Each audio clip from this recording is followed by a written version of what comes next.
Hello guys, मेरा नाम है सागर। स्पाइसी वाइफ के एपिसोड की स्टार्टिंग में हमें दिखाया जाता है, समझने की कोशिश करती है, जहाँ पर वो देखती है कि उसकी आंखों से आंसू निकल रहे हैं, अपने होठों को किस तरीके से छुपा रही है और इस तरीके से दिखा रही है कि काफ़ी ज़्यादा कमज़ोर है और सिंपैथी पाने की कोशिश कर रही है उसके जेस्चर से। रोयर कहती है, आखिर तुम कुछ कहती क्यों नहीं, क्या मुझसे तुम डर गई?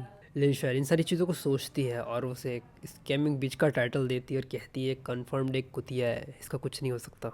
वो उसकी तरफ देखती है, हल्का सा मुस्कुराते अपने मन में कहती है, ठीक है तो चलो देखते हैं कि तुम्हारे पास क्या क्या है। और इसके अलावा भले ही तुमने एक खूबसूरत सी ड्रेस पहनी है, इस चीज़ से तुम्हारी बिचनेस कभी भी छुपाई नहीं जा सकती, तुम्हारा असली चेहरा नहीं छुपाया जा सकता मुझसे। वो हल्का सा उसके पास जाती है और मुस्कुराती है और कहती है, आखिर तुम किस प्रकार के बेवकूफ़ी भरे सवाल की बातें कर रही हो सिस्टर? वो उसके पास जाती हुई कहती है, क्या मैं ही वो पहली इंसान नहीं होना चाहिए जिसे यहाँ पर आना चाहिए? उसकी ये बात सुनकर वो काफ़ी ज़्यादा घबरा जाती है और उसे ऐसा लगता है कि वो एक प्रकार से उसे चैलेंज कर रही है कि भाई ये तो मेरा फियांसी है, मुझे यहाँ पर पहले पहुँचना चाहिए। और वो घबराते हुए कहती है, नहीं नहीं, मेरा वो मतलब नहीं था, मुझे लगता है कि तुमने मुझे गलत समझ लिया, मेरा कहने का वो मतलब नहीं था।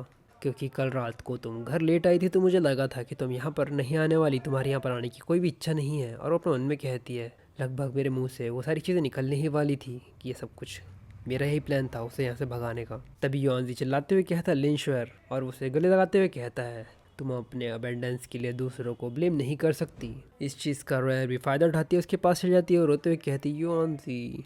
और वो चिल्लाते हुए कहता है, ये वो सारी चीज़ें हैं जो कि तुमने गिव अप कर दी है और अब तुम मेरी फियांसी रोयर को यहाँ पर आकर शर्मिंदा करना चाहती है। और मेरी बातों को ध्यान से सुन लो, मेरे परिवार में तुम्हारे लिए बिल्कुल भी जगह नहीं है, तुम यहाँ पर आने के लायक भी नहीं हो। लिंशर उसकी बातें सुनती है लेकिन कुछ कहती नहीं, बस हल्का सा मुस्कुराती है और कहती है, मुझे लगता है कि तुम इन सारी चीज़ों को लेकर मुझे भी गलत समझ रहे हो सोंग युआनजी। मैंने कभी भी इस चीज़ के बारे में नहीं कहा था कि मैं तुमसे इंगेज्ड होना चाहती हूँ, मैं तो बस यहाँ पर तुम्हें कॉन्ग्रेचुलेट करने के लिए आई थी। जैसे ही वो ये बात कहती है वो दोनों के दोनों ही शौक हो जाते हैं, कहते क्या? लिंशर कहती है, मैं थोड़ा जल्दी में थी इसलिए मैं कोई भी गिफ्ट लाना यहाँ पर भूल गई, इसलिए मैं बस तुम्हें ब्लेसिंग्स ही दे सकती हूँ। लेकिन मैंने किसी से सुना है और मैं तुम्हारे लिए भी ये चीज़ें कहना चाहती हूँ, एक चूसा हुआ चमगादड़ और कुतिया की जोड़ी काफ़ी ज़्यादा बढ़िया लगती है।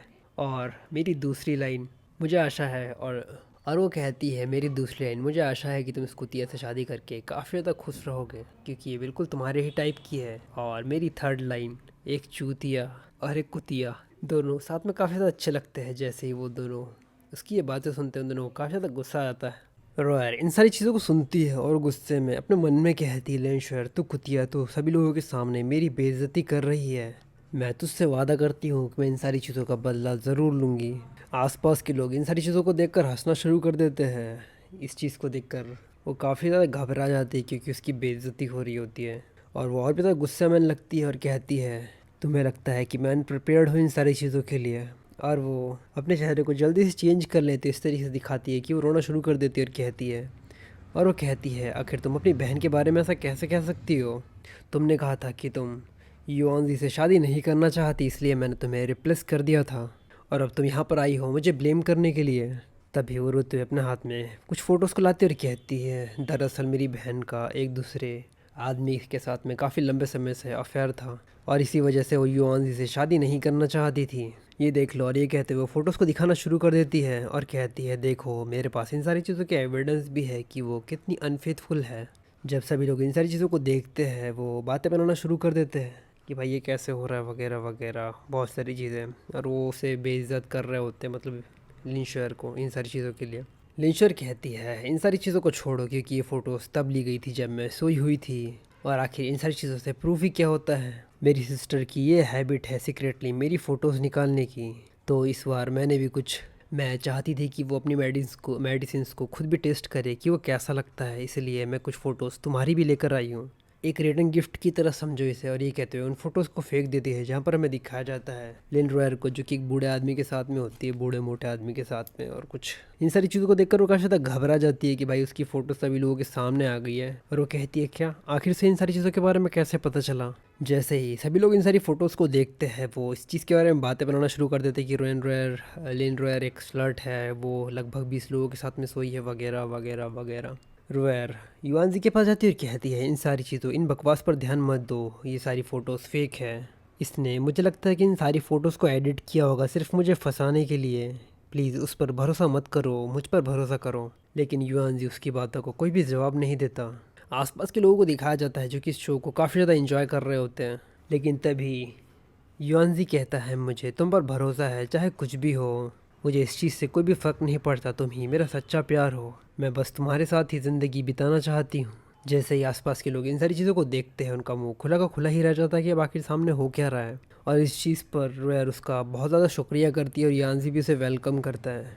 और इसके बाद हमें लिंशर बताती है कि भाई आखिर हुआ कहाँ था, हुआ क्या था, और इन ये जो फ़ोटोज़ उसे मिली, ये फ़ोटोज़ मिली कहाँ से थी। वो जो दो बंदे थे वो दो बंदे जिन्होंने लिंशर को किडनैप किया होता है, उनके पास ये फ़ोटोज़ होती है बैकअप के रूप में। और वो कहते हैं जब मैं अपनी रियाम से वापस आई तो मैंने दोबारा उन्हें सबक सिखाया, तो ये तभी उसने फ़ोटोज़ वहाँ से निकाल ली होगी। और उसके बाद वो आगे बढ़ती और कहती, सिस्टर मेरी काफ़ी ज़्यादा ब्लेसिंग्स है तुम्हारी शादी के लिए।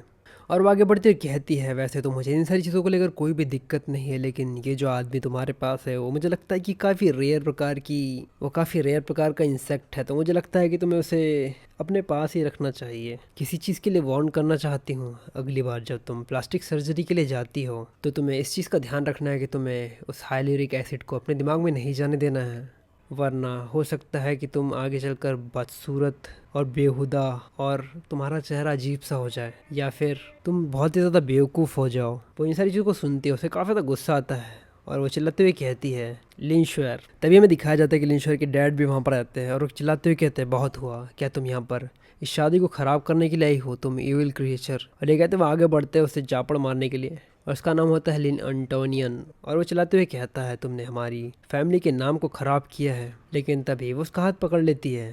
इस चीज़ से उसके डैड को काफ़ी ज़्यादा गुस्सा आता है और चिल्लाते हुए कहता, तुम्हारी हिम्मत कैसे मेरे हाथ को रोकने की। इसके बाद लिंशर हमें बताती है कि ये लिंशर का डैड है, लिन एंटोनियन। और वो कहती है उसे कभी भी अपनी डॉटर की परवाह नहीं थी। उसे ये भी इस चीज़ के बारे में फ़र्क नहीं पड़ता कि उसकी बेटी पिछली रात को कहाँ पर गायब हो गई थी, उसे बस अपनी फैमिली रेपुटेशन की पड़ी हुई है और वो इन सारी चीज़ों को डिज़र्व नहीं करता। ये कहते हुए गुस्से में उसकी तरफ देखती है और कहती है वो बिल्कुल भी डिज़र्व नहीं करता एक डैड बनना। उसके डैड चिल्लाते हुए कहते हैं, जल्दी से घर वापस जाओ, इससे पहले कि तुम्हारी फैमिली के नाम को और भी ज़्यादा ख़राब करो। तभी सामने से दरवाज़ा खुलता है और हमें दिखाया जाता है बुकिन गैंग वहाँ पर आ जाता है। लिंशवेर बुकिन गैंग को सामने की तरफ देखती और कहती है, ये तो वही है। आसपास की सारी लड़कियों से देखकर काफ़ी ज़्यादा खुश हो जाती है और कहती है, oh my God, it's mister बू। और वो कहती है ये रूमर से भी ज़्यादा हॉट है। लड़कियों को तो ठीक था, लेकिन ये लड़के भी भाई, एक लड़का भी उसके पीछे पागल हो रहा था और वो कहता है कि भाई इसके कंपेयर में तो कोई है ही नहीं। दूसरा कहता है, हाँ मैं पाउस आउट होने वाला हूँ, जल्दी से एम्बुलेंस को बुलाओ। इसके बाद हमें बुकिंगन का पूरा इंट्रोडक्शन दिया जाता है कि बुकिंगन है कौन आखिरकार, और हमें बताया जाता है कि बुकिंगन है यंगेस्ट हायरीज और वो एक इन्विंसिबल किंग है बिजनेस वर्ल्ड का। क्रिटिक्स उसे कहते हैं कि भाई वो एक लेजेंड है जो कि हर तरीके से बेस्ट है। तो ये एपिसोड यहीं तक। अगर आपको एपिसोड पसंद है तो लाइक, कमेंट, शेयर, सब्सक्राइब ज़रूर से कर देना।